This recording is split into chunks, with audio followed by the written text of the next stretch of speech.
My husband's best friend is more like his wife than I am, and after 14 years of feeling like the third wheel, I'm considering leaving him for good. Posted by you/jazzlikesugar7209. My husband, 36M, and I, 34F, have been married for 8 years, together for 14, and we have a 4-year-old daughter who is our whole life. He had been married before to Eliza, his best friend.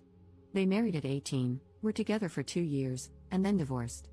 They remained best friends, and when we started dating, Eliza, my husband's other best friend Jack, and my husband were a tight-knit group. Eliza was one of the bros, and I was always the girlfriend and later the wife, always an outsider.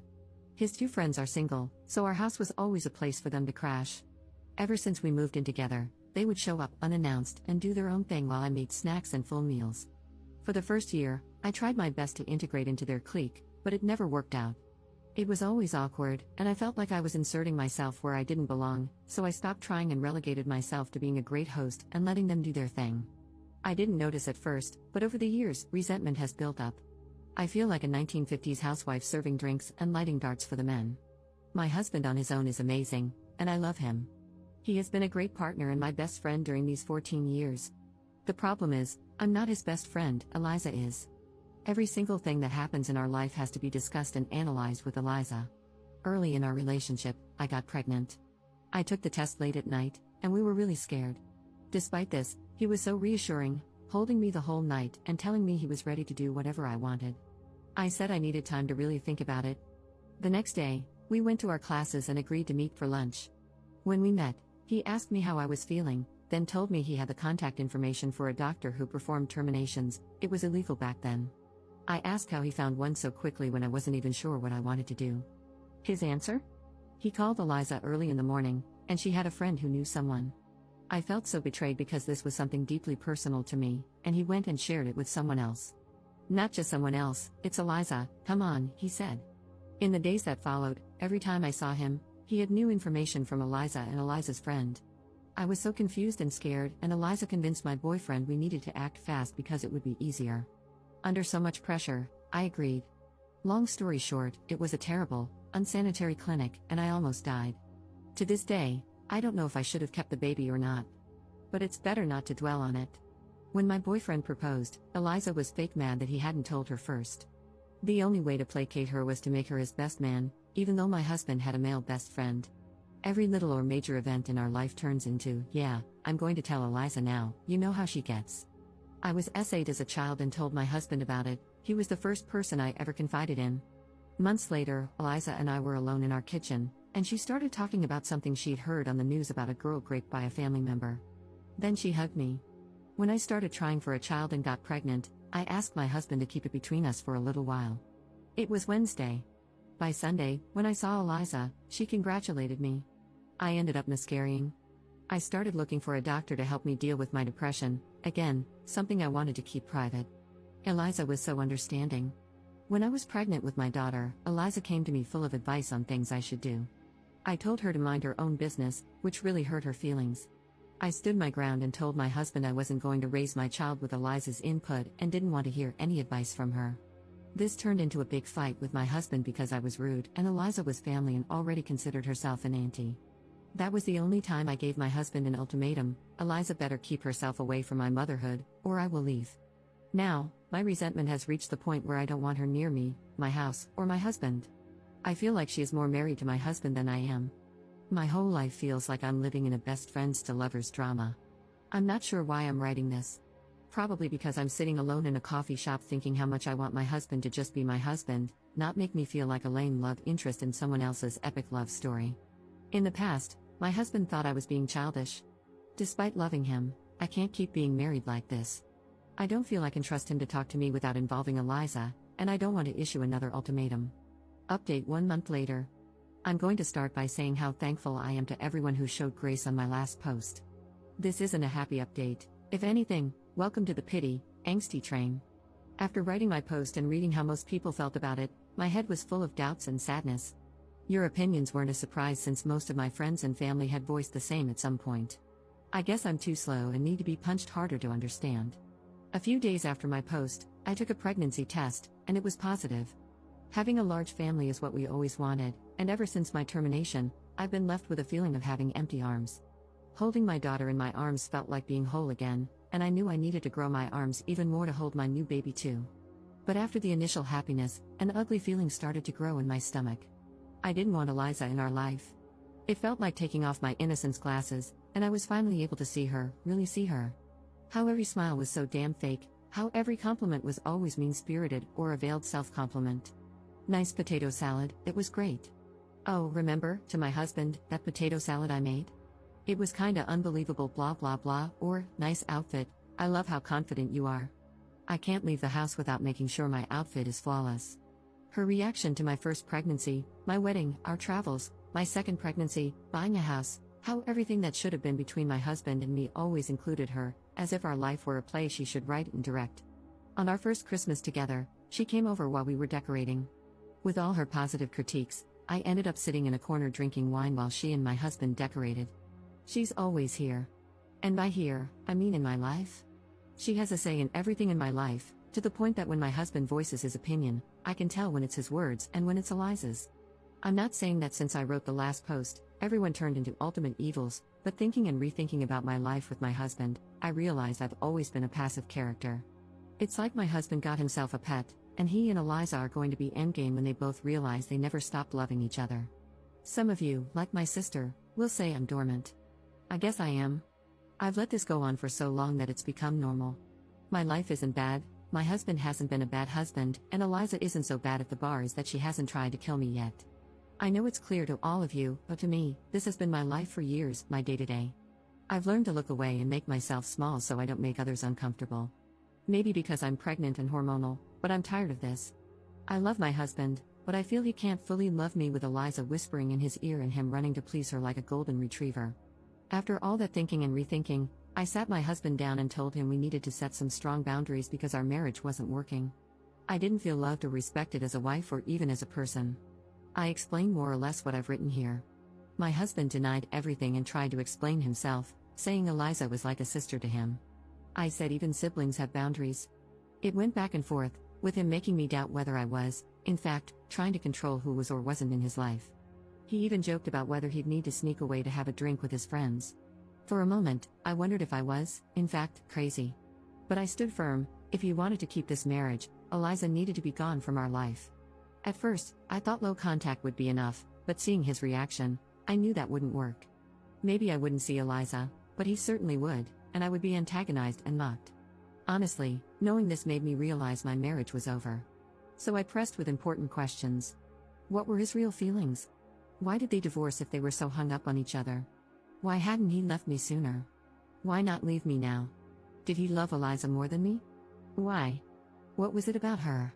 What did she have that I didn't, that made her impossible to leave? In summary, he loves her, but he also loves me. He doesn't understand how. Both of us bring something he doesn't want to miss. He's not sure if he wants a life with Eliza like the one we have, a marriage, a family, but she is his soulmate. They divorced because their relationship was so intense it burned them both. With me, he has calm, peace, and a loving place to come back to. He's never cheated but admits he sometimes fantasizes about her being me and me being her. They often talk about having this life together but agree that being together would destroy their bond. Also messed up, my God. I know it was kind of obvious to all of you in my first post, and it should have been obvious to me. But hearing my husband say he loves another woman, that she's his soulmate, and that he put her at the center of our life, made her an auntie to our daughter and some kind of sister-in-law to me, a supposed family friend, it broke me. I'm not going to lie. I threw myself on the floor, hugged his legs, and begged him, asking what I needed to do to make him love me, to only love me. I felt so pathetic, but I thought everything was worth saving something as valuable as my marriage. I cried and cried and cried. And the hardest part was hearing there was nothing I could do. This is all. I know it's not some shocking news, but for me, my life is falling apart. The only things holding me together are two little hands that hug me every night and the small bean in my belly. We haven't discussed anything legal yet. He's left the house, and my sister and mom are staying with us for now. Top comment. He's a selfish, cruel man. She is equally horrible. He used you, kept her around, and she played along with it. He says he sees her as a sister but then claims he fantasizes about her being you and you being her. Both cannot be true at the same time. She is either a sister to him, or he wants her to be his wife. All he does is lie. He was living his best life and got everything he wanted. He has cheated, maybe not physically, though I doubt it, but emotionally, he has. You deserve to find someone who truly loves you and chooses you every single time, not someone who keeps another option. You were their little doll to play with. You gave him all these wonderful things so she didn't have to, but she gets the perks of being your husband's girlfriend without ever having to get pregnant or do any hard labor in a marriage. I'm so sorry. Second update 1 month 2 weeks later. Hopefully, this will be my last update, but not the end for me. Thanks again to everybody who sent me encouraging messages or replied to my last 2 posts. To clarify a few things people asked or guessed, yes, I'm South American. I live in a very religious country and was raised Catholic, even though I don't follow any religion now and consider myself an atheist. Some things are just too deeply ingrained in our brains. Also, yes, I grew up seeing my mom crying over my dad's multiple affairs. I always thought I would never let something like that happen to me, but oops. Luckily, I started seeing a therapist and will heal a lot of things.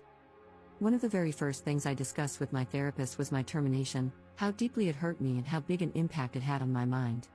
And yes, some of you guessed correctly. After the termination, I was determined to get something good out of a very traumatic event. Since I loved my then boyfriend so much, I thought maybe our relationship could grow stronger and better. And I fought hard for that. Then, after a while, it became more about, have I suffered so much for this relationship just to lose it over this one thing? No. Later, it turned into, this is my life, go to sleep and get over the pain. Now, I realize how similar that mindset was to my mom's while forgiving my dad. But since I wasn't being physically cheated on, it never crossed my mind that I was doing the same thing. Now, about my husband and me, we are getting a divorce. I put on my big girl pants and went to talk to him again. I promised myself and my children that I would never beg someone to love me, and my children wouldn't have to grow up believing that something is worth more than loving and respecting yourself. So, I went to talk to him, mostly to say I wanted a divorce, and that's all. At first, I wanted to write down all the things he did that hurt me and how much they hurt, but what's the point? Communication time is over for us as a couple. He was all shocked and then teary because he didn't want a divorce. He tried to convince me to take more time to think. Then he tried to negotiate, asking what I needed for this to work, what I wanted, and what he was willing to do. He was so generous to offer to take some distance from Eliza to work on our issues. I laughed like a maniac because WTF. He said our family means everything to him, our daughter, our new baby. I was something he valued so much. I was the heart of his family, and he would always love me and be thankful for everything I gave him. This hurt because, yeah, he doesn't see me as a woman or his wife. I'm the mother of his children. I'm the one who takes care of him and his house, and he's thankful? It was a long talk, but it was mostly the same thing over and over again. In the end, he proposed that I keep the house, stay married because his job has great benefits that I should take advantage of even if we weren't together. He said he would cover all expenses, and we could live in different houses. In the end, he reluctantly agreed to the divorce. I'm now working on establishing new boundaries. I agreed that we should keep things friendly because we have 2 kids to co-parent. Since he doesn't have a place to live yet, I allowed him to hang out with our daughter in our home, take her to the park, etc. But then he started showing up unannounced at our house, cooking for himself, and acting like he still lived there. I was getting really uncomfortable. I had asked for his keys earlier, but he said he wanted to keep them for emergencies only. One day I snapped and told him to either give me the keys back or change the locks. Again, he got teary, saying this was still his home. I told him it wasn't anymore, so no more hanging out here. Now, I'm thinking it's best to sell this house and find something new that can be mine and the kids' home only. As for Eliza, some of you will be happy to know they aren't together. He isn't staying with her, and from what I know, she has distanced herself from him. Maybe she only liked him when he was in a relationship? Or now that her power trip is over, she isn't interested? He is pretty heartbroken that his so-called best friend isn't with him anymore, really heartbroken. I know this because a mutual friend told me, and when he comes to pick up our daughter, he seems in bad shape. He's unkempt, has lost some weight, and always looks so tired. My pregnancy is going fine. As you might have guessed, I'm not interrupting it, so between a divorce and having a baby this year, I guess I'll have a very eventful year. That's all, I guess. Commenter. He's an idiot. He put his ex above you and his children, only to get burned by her. She never wanted him, she just loved the control she had over him. Ops response. It's a shame I won't be able to know exactly what happened between them and their fallout. I'm distancing myself from that drama, but I would love to know, like the big gossiper that I am. Commenter. I'm so happy for you. The idea of a different house is good, but you can also just change all the locks. Build a social support group for yourself, create distance from your ex, and limit interactions. Wishing you all the best. Ops response.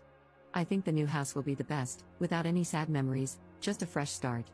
Also, I want to live closer to my mom and sister since I will be needing their help.